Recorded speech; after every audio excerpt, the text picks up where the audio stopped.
Alright, you guys, today we're going to replace this timer on this Hotpoint dishwasher.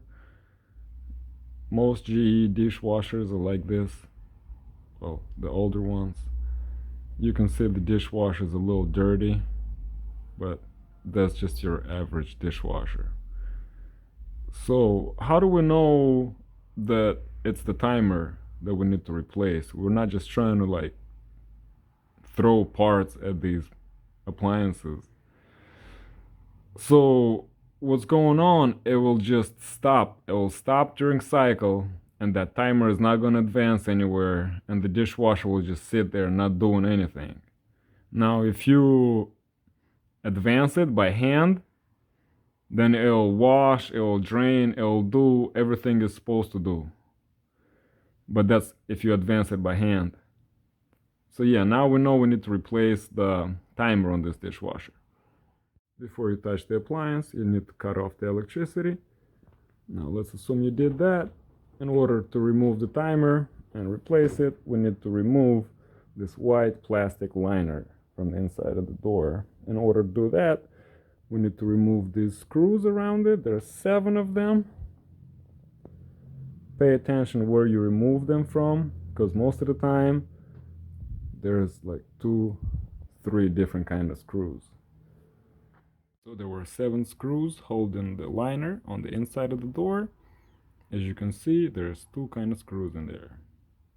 The door liner comes off together with the door latch. So in order to remove the door latch, there's a 1 screw. It's a Phillips head screw, and it's inside of the door handle. And you have to remove that screw to remove the door handle, and then you can remove the door liner. After you removed all the screws, the door liner comes off fairly easy. There's no trick to it. You just lift it off, and I'm using it to weigh down the door so it can stay open. You can see I got the new timer with me. So now we got to remove these 2 screws to remove the timer, and there's just 2 connectors to it, so self-explanatory. We got the old timer on the right, the new timer on the left. On top of the old timer, you can see the timer knob. The timer knob is removed by pulling it with your hand out of the timer. Takes a little bit of force, but it will come out. Now, before we can start putting the dishwasher back together, we need to transfer that roundish plastic part from the old timer to the new timer.